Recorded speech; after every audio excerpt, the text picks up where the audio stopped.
사실상 사람은 혼자 지낼 수 있는 사람은 아무도 없습니다. 젊은 세대가 손절을 쉽게 말하거나 손절을 용감하게 말할 수 있는 이유는 깊은 불안이 있기 때문이에요. 그 불안이라고 하는 건 뭐냐면 내가 그에게서 끊기기 전에 내가 그를 먼저 끊겠다는 거. 근데 이런 지금의 젊은 세대들이 친구만 손절하는 게 아니에요. 가족도 쉽게 끊어냅니다. 나에게 피해를 준다면 이건 가족이라고 생각하지 않고 단번에 끊어버리죠. 근데 실제로 또 관계에 서툰 사람이 있어요. 우리가 누군가와 가까워지고 싶을 때, 누군가와 처음 밥을 먹을 때 주의해야 할 소통의 방법? 그냥 안녕하십니까. 책이 삶이 되고 삶이 책이 되는 시간, 책과 삶, 책과 사람의 김재원입니다. 관계, 우리가 의도한다고 무조건 가까워지는 건 아닙니다. 그러면 멀어지는 관계는 어떨까요? 우리가 의도한다고 무조건 멀어질 수 있는 걸까요? 그런 이야기 나눠보겠습니다. 상담심리 전문가 이호선 교수와 함께합니다. 어서 오십시오. 안녕하세요. 반갑습니다. 구독자 여러분께 인사 부탁드립니다. 책과 삶 구독자 여러분 반갑습니다. 오늘도 만나 뵙게 돼서 기쁘고 여러분들에게 모든 순간마다 반짝이는 순간이 있었으면 좋겠습니다. 오늘 유난히 반짝이십니다. 반짝반짝. 네, 감사합니다. 사실 관계라는 게 우리가 의도한다고 무조건 가까워지는 건 아니잖아요. 멀어지는 것도 마찬가지가 아닐까 싶은데 요즘 유독 젊은 사람들 사이에 손절이라는 단어가 많이 등장합니다. 왜 이런 단어가 자주 등장할까 하는 궁금증이 생겼습니다. 전 두 가지라고 생각하는데요. 하나는 근자감, 또 하나는 불안. 이 두 가지라고 봅니다. 특별히 젊은 세대들은 아이 하나 둘로 성장한 세대거든요. 그래서 늘 방에 혼자 있었어요. 혼자 있는 사람이 혼자 지내도 아무렇지도 않다는 걸 알고 있기 때문에 네가 내 곁을 떠나간다 하더라도 결국 내 집에 들어와서 나 혼자 머무는 것 나의 일상이었기 때문에 별로 문제되지 않아. 그리고 흔히 인간관계를 마치 우리가 레고 블럭처럼 그렇게 끼었다 뺐다 이럴 수 있다라고 생각을 하더라고요. 관계를 하나의 정점으로 보는 것이 아니라 일련의 수단으로 보는 경우들이 꽤 생겨나기 때문에 관계에 대한 기본적인 정의가 달라요. 그래서 손절이라고 하는 건 내가 너를 깊은 관계로 생각하지 않았기 때문에 당신을 쉽게도 끊어낼 수 있는 거고, 이렇게 쉽게 끊어낼 수 있는 이유는 뭐냐면 나라는 사람이 혼자 머무는데 별 문제가 없기 때문에 난 혼자서도 존재할 수 있다라고 하는 자신감에서 온다라고 생각하는데, 제가 이걸 근거 없는 이라고 말씀드렸잖아요. 이렇게 말씀드린 이유는 사실상 사람은 혼자 지낼 수 있는 사람은 아무도 없습니다. 우리가 지금 입고 있는 이 옷, 화장품, 또 우리가 지금 머물러 있는 이 공간, 이거 다 우리가 만들지 않은 거고요. 수많은 보이지 않는 손들에 의해서 우리가 지지받고 지탱받고 있다는 걸 잊은 거예요. 그래서 제가 요새 얼마 전 깜짝 놀랄 얘기를 들었는데, 대학교 1학년인데 전기가 어떻게 만들어지냐고 제가 물어봤어요. 그랬더니 전기는 그냥 있는 거래요.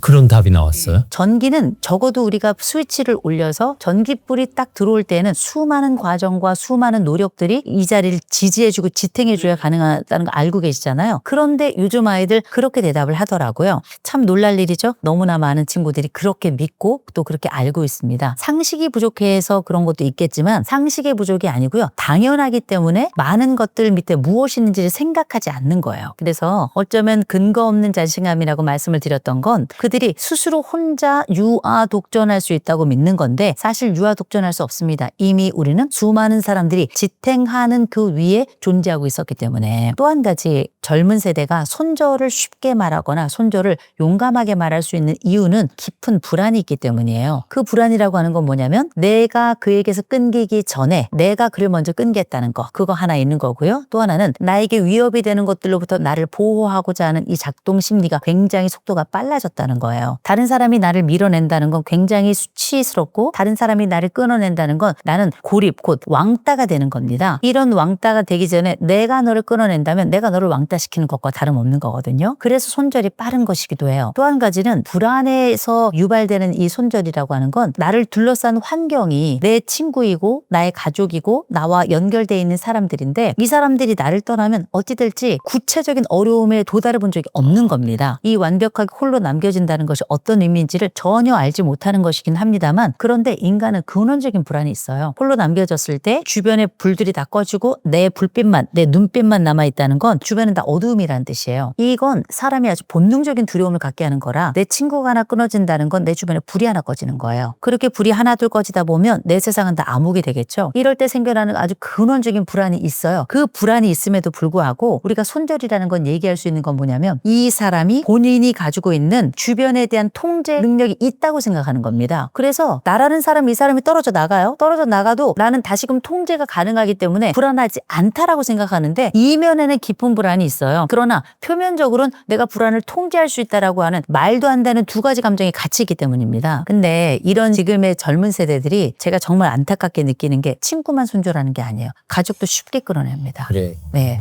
아니 저는 개인적으로 가족이 천륜이라 생각하지 않아요. 요즘은 그렇습니다. 그건 얼마나 많은 사람들이 가족들을 기꺼이 끊어내는지 봤기 때문이에요. 내가 작은 능력으로 내 스스로 일어설 힘이 있다고 생각되면 가족들은 이후 남은 생에 보지 않아도 된다고 생각합니다. 약간 뭐랄까 오히려 볼 때 불필요하다고 생각을 해요. 필요하지 않은 자는 가족도 하나의 부품과 같아서 교체 가능하다고 생각하니까요. 그건 우리가 이혼이 일상화되면서 우리 파트너가 바뀔 수 있다는 걸 많이 봤고요. 내 어머니 아버지의 재혼을 통해서 아버지도 바뀌고 어머니도 바뀐다는 것, 물론 내 생모, 생부에 대한 간절함이 있긴 하지만 일상은 돌아가잖아요. 그렇죠. 그래서 아픈 이야기고 어색한 이야기고 인류에 있어서는 굉장히 낯선 이야기인데 그럼에도 불구하고 가족마저도 우리는 바뀔 수 있는 다른 것들로 대체될 수 있는 이런 존재라고 생각하고 심지어 나에게 피해를 준다면 이건 가족이라고 생각하지 않고 단번에 끊어버리죠. 두 번의 기회도 없어요. 넌 나에게 모욕감을 줬어? 그러면 가족이 아니야? 혈연마저도 마치 가위질로 금방 잘라낼 수 있는 종이처럼 그렇게 아주 짧은 순간에 간단하게 밀어내고 손절이라는 방식을 통해서 다시는 보지 않는 케이스들도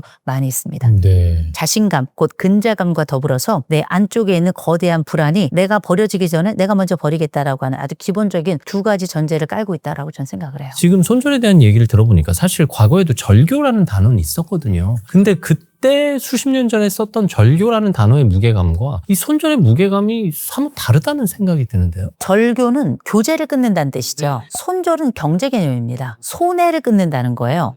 네가 나에게 필요하지 않으면 나는 너를 끊겠다는 거거든요. 그러니 우리가 알고 있는 관계의 시작점부터 너는 나에게 플러스인 사람이었던 거예요. 그러나 이제 네가 나에게 제로이거나 마이너스가 된다면 필요하지 않다라고 생각이 드는 거예요. 우리가 사랑한다라고 할 때 난 널 사랑해, I love you라는 말을 쓰죠. 근데 이것과 비슷한 말로 I need you라는 말이 있죠. 난 네가 필요해요. 저는 부부 관계나 연인의 관계에 있어서 I love you보다 I need you가 훨씬 더 강력하다고 생각합니다. 사랑은 변할 수가 있잖아요. 필요는 늘 그 자리에 있어야 되는 거예요. 그래서 저는 사랑하는 사람이 되는 것도 좋지만 필요한 사람이 됐으면 좋겠다. 저는 이렇게 얘기를 하거든요. 근데 필요는 때로는 굉장히 차가운 말이 될 수 있습니다. 왜? 내가 네가 필요하지 않다면 너는 나와 사랑할 수도 없는 관계가 되는 거예요. 근데 사랑이라는 건 때로는 필요하지 않아도 사랑은 약간 낭비 같은 거잖아요. 그렇죠. 그래서 필요하지 않아도 그 사랑은 유지될 경우가 있지만 필요는 내가 이 사람이 필요하지 않는다 생각되는 순간 사랑이 불가능해지는 겁니다. 이런 차원의 차이가 있다라고 저는 생각이 들거든요. 그런데 요즘의 관계 이런 손절이 가능하다는 이야기는 경제 개념처럼 정말 플러스 마이너스로 인간관계를 그렇게 환산하게 된 거죠. 좀 무섭고 섬뜩한 느낌마저 드는데 사실 절교는 교제를 끊는 거지만 손절은 경제적 손해와 이익을 따지는 개념이다라고 생각하니 좀 냉정하게도 느껴져요. 과거에는 관계를 표현할 때 우리가 불가근 불가원이라는 말을 썼잖아요. 가깝지도 않고 멀지도 않게 잘 지내자 이런 개념이 있었는데 지금 손절을 불사하는 거 보니까 오히려 확실한 내 사람, 저 사람은 내 사람 아니야. 확실히 구분을 하기 위한 몸부림이 아닌가 하는 생각까지 드는데요. 그러니까 이를테면 이건 필요죠. 필요. 절대적인 필요인 거예요. 그래서 이 사람이 필요가 된다면 나도 너를 충분 조건으로 필요 충분 조건으로 우리는 만나는 거예요. 이건 계약 관계죠. 이게 심리적 계약이건 실질적 계약이든지 간에 계약 관계인데 계약 관계에 있는 사람들을 우리는 친구라고 하진 않아요. 계약자라고 부르죠. 우리가 이런 관계도 저는 친구가 될 수 있다고 생각해요. 왜냐하면 심리적 계약이라는 것도 있으니까. 그런데 필요만으로 하는 건 우리는 실질 계약이라고 부르지 이걸 심리 계약이라고 부르지 않아요. 그러나 친구는 실질 계약도 있을 수 있지만 심리 계약도 함께 하는 사람들이거든요. 근데 생각해 보세요. 우리가 함께 살아가며 친구라고 하는 개념이 두루두루라면 게 참 맞기는 하고 좋기도 해요. 그런데 우리가 사실 딱 필요에 의해서 친구를 명료하게 갈라서 너는 내 편, 이건 친구가 아니죠. 내 편, 네 편을 지금 가르고 있는 거거든요. 근데 전 이렇게 생각합니다. 내 아버지 어머니 장례식에 오는 사람 내 친구예요? 필요한 사람도 와요.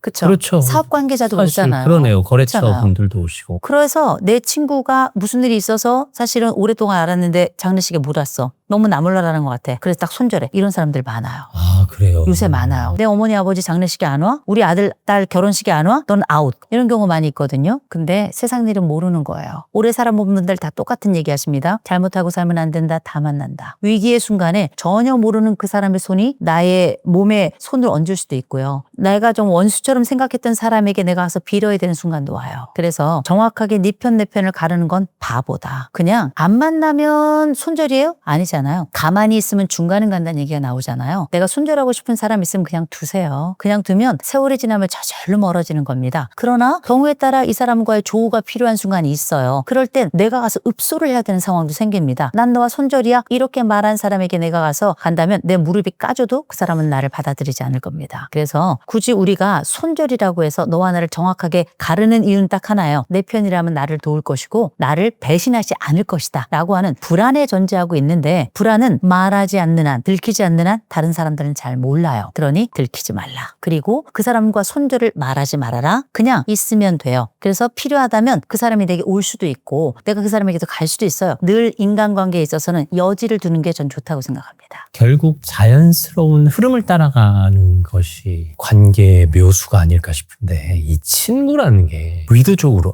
저 사람하고 친구가 돼야지 해갖고 이룰 수 있는 관계일까요? 참 어려운 게, 난 친구라고 생각했는데 알고 봤더니 걔는 나보고 친구가 아니라고 말했어. 그럴 수도 있죠. 네. 또 나는 걔가 친구가 아닌 것 같은데 걔는 나한테 다른 사람에게 내 친구라고 나를 소개를 해요. 너의 친구와 나의 친구는 도대체 어디에서 차이가 나는 거니? 라고 묻게 되잖아요. 근데 생각해보면 사람의 친구 관계라고 하는 건 참 모호하기도 하고 때로는 축소되기도 하고 때로는 확장되기도 하고 사람마다 다르기도 하고, 근데 이제 분명한 건 범위가 사람마다 다 있는 것 같아요. 이를테면 어떤 사람에게는 나에게 직접적 도움을 주는 사람만 내 친구야. 그래서 다른 사람들은 다 필요 없어. 손절. 그래서 이 세상에 내 친구는 3명. 이런 사람도 있고요. 어떤 사람은 모두 다 사랑하리.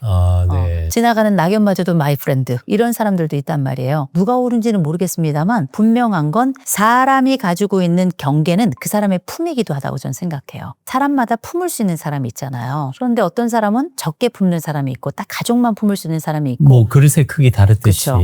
그런데 사람을 조금 더 크게 품는 사람들도 있더라고요. 친구라고 하는 단어를 우리가 정의하죠. 사람마다 다 가질 수 있는데 최대한 넓혔으면 좋겠다. 굳이 마다하지 않았으면 좋겠다. 물론 관계 형성상 가까워지기에는 좀 힘든 사람이라도 굳이 선을 그을 필요는 없다, 뭐 이런 말씀이시는 거잖아요. 근데 실제로 또 관계에 서툰 사람이 있어요. 누군가와 좀 잘 지내보고 싶은데 뭔가 내가 하지 말아야 할 말을 할 때도 있고 꼭 해야 할 말을 안 할 때도 있고, 사실 저 사람하고 친해졌어야 되는데 내가 왜 이 얘기를 했을까? 집에 와서 뭐 젊은 사람들 말대로 이불킥을 하면서 후회를 하는 경우도 있고, 우리가 누군가와 가까워지고 싶을 때 주의해야 할 소통의 방법, 소통의 원칙, 뭐 이런 것들도 좀 있을까요? 제일 먼저 욕하면 안 돼요. 네, 절대로. 농담으로라도 그 사람의 비위를 상하게 하는 건 적절치 않습니다. 그리고 흔히 우리가 말하는 부정 유머를 쓰는 경우가 있어요. 그렇죠. 너는 다 좋은데 머리가 나빠. 뭐 이런 거. 그러면 다들 주변이 깔깔깔 웃지만 기분이 안 좋은 거예요. 그럼요. 이런 부정 유머 같은 거는 쓰지 않는 게 좋습니다. 모욕감을 줄 수 있기 때문에. 세 번째, 그냥 그 친구 옆에 내가 대단한 친구는 아니더라도 계속 남아있고 싶으면 칭찬 많이 하세요.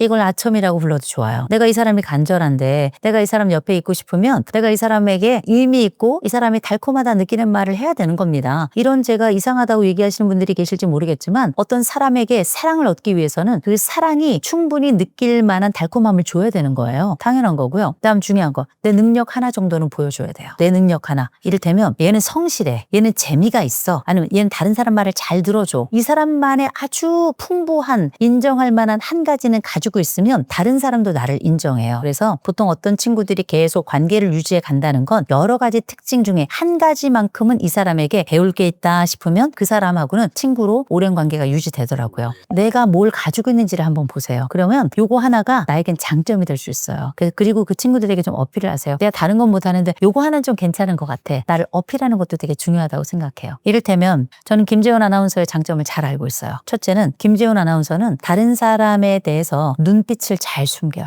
그래서 얘가 나보다 좀 못한데 들키지 않아요. 굉장한 능력이에요. 두 번째, 다른 사람 만나면 그 사람이 가지고 있는 강점을 잘 드러내요. 그리고 이걸 잘 발굴을 해내요. 엄청난 능력이죠. 세 번째, 이 사람이 어떤 말을 하면 이 말이 약간 어긋나가도 요런 말씀을 하신 거죠? 라고 해서 부끄러움을 최소화시켜줘요. 이게 오랜 아나운서의 역할 때문이었는지 본래의 특성인지 저는 알 수 없어요. 그러나 이런 세 가지를 다 가지고 있으니 누가 김재원 아나운서를 마다하겠어요. 저는 저의 강점을 알아요. 저는 이 사람의 장점을 잘 찾아내요. 그리고 나서 이 사람을 기분 좋게 해줘요. 네. 그리고 세 번째로는 다른 사람 앞에 이 사람을 잘 세워줘요. 이런 장점이 있거든요. 지금 그 장점을 또 저에게 잘 발휘하셨어요. 그죠? 네. 내 장점을 알고 다른 사람들이 그걸 느끼게 해주는 것도 내 친구들이 나와 함께 오래 있도록 하는 큰 힘이 돼요. 제일 중요한 거, 잘 나가면 제일 좋아요. 내가 잘 나가잖아요. 승질이 별로라도 내가 좀 못나도 주변에 바글바글 합니다. 다만 우리는 별로 돈도 없고 사회적으로 뭐 권력을 가지고 있는 것도 아니고 그러니 우리는 뭘로 승부해야 될 것인가? 전 인간성으로 승부를 했으면 좋겠어요. 좀 부족해도 착하게. 말이 좀 서툴러도 경청하면서 너의 이야기를 들어주는 인내로. 그리고 내가 가진 게 없지만 10번 니네들이 밥 사도 밥 살 때 그래도 내가 한 번은 내는 그런 염치로 그렇게 함께 하면 적어도 내 친구들은 알아요. 얘가 그래도 이런 면은 있어. 얘가 그래도 이런 면은 있다니까 라고 저를 봐주는 거죠. 이런 봐주는 사람을 저는 친구라고 얘기합니다. 장점을 찾는데 탁월한 능력이 있으시네요. 사실 뭐 여기저기서 칭찬도 받아봤고 누군가 제 장점도 얘기하셨을 텐데 교수님 말씀하신 그 장점은 제가 괜히 빠져드는 그런 장점인데 사실 전 누군가한테 칭찬을 받는 게 좀 민망하고 어색해하는 편인데 교수님 그렇게 장점을 구체적으로 언급하시니까 묘하게 기분이 좋네요. 이게 정말 장점이 힘이 되신 것 같은 게 약간 이렇게 계셨는데 지금 이렇게 계시네요. 그러니까, 네, 뭔가 좀 능동적으로 바뀌었어요. 전 굉장히 좋다고 생각해요. 아유, 감사합니다. 네. 그리고 만약에 제 친구들이 저한테 혜선아 넌 이런 장점이 있어 그러면 전 그 친구를 다음 생애까지 밥을 살 것 같아요. 참 재밌는 건 마음으로 축복을 해주면 내가 가진 거로 뭘 할까를 생각하게 되는 거죠. 이런 관계, 이런 선한 주고받음, 상호작용이 왔다 갔다 하는 세월이 쌓이면 우리는 친구라고 부르는 거죠. 가까워지려고 노력하는 과정에서 밥 한번 먹읍시다 하게 되잖아요. 근데 사실 밥 먹을 때는 또 분위기가 좀 달라지기 때문에 오히려 실수를 할 수도 있는 그런 위험성도 있죠. 누군가가 처음 밥을 먹을 때 가까워지고 싶은 사람이다. 그럼 이 점만큼 좀 조심해라 하는 부분도 있을까요? 그냥 계속 들으세요. 조심해야 될 게 있다 생각할 때에는 내가 실수가 많다는 걸 아는 거거든요. 그럴 때는 우리가 흔히 이제 상담에서는 리스테이팅이라는 기술이 있는데 이게 재진술이라고 보통 그렇죠. 얘기합니다. 네네. 그래서 끝단어를 따라하는 거예요. 제가 이런 일이 있고 저런 일이 저런 게 이런 일 그러셨구나. 아니 어떻게 이런 부분을 그렇게 잘하셨어요. 아니 그러면 이런 건 어떻게 해야 되죠? 이게 김재원 아나운서가 진짜 잘하는 것 중에 하나예요. 그래요? 이런 부분 전 처음 알았는데 그럼 이런 건 어떻게 하는 거예요? 이 사람이 자기가 아는 걸로 신나게 하는 거거든요. 이건 내가 평가만 하지 않으면 그 사람을 계속 신나게 할 수 있는 방법이거든요. 내가 당신이 아는 것을 즐겨 듣습니다. 당신이 말하는 걸 기쁘게 듣습니다. 이렇게 새로운 걸 말하는 당신에게 내가 감탄합니다. 이런 얘기를 하는 거라 굳이 내 얘기를 할 필요가 없어요. 그 사람에 대한 평가를 할 필요가 없는 거거든요. 관계야말로 노력이 필요한 거네요. 이런 관계를 보통 유지하는 건 그냥 편안하게 가면 되는 거고요. 그게 아닌 대부분의 관계는 친구라도 사회적 관계라는 걸 기억해야죠. 친구도 마음 상한다는 걸 기억한다면 최소한의 그 기본값은 우리가 가져가자라고 말씀드립니다. 손절에 쓰려 했던 에너지를 관계 형성에 쓴다면 확실한 내 사람들이 내 주변에 없다고 생각합니다. 베스트죠. 정말 좋은 말씀 해주셨어요. 손절 얼마나 힘든 건데요. 일단 안 봐야 돼. 또 누가 연결을 해도 싫다고 얘기를 해야 돼요. 그 모든 내력을 관계에 쓴다면 제가 볼 땐 다음 생애까지도 친구가 됩니다. 네, 내 주변에 내 사람이 누가 있나를 다시 한번 되새기는 그런 기회가 됐습니다. 심리상담 전문가 이효성 교수와 함께했습니다. 말씀 감사합니다. 고맙습니다. 여러분의 친구는 누구입니까? 오늘 한번 곰곰이 생각해 보시죠. 책과 삶은 영원히 여러분의 친구가 되어드리겠습니다. 저는 다음 시간에도 여러분 곁에 있겠습니다. 오늘도 감사합니다.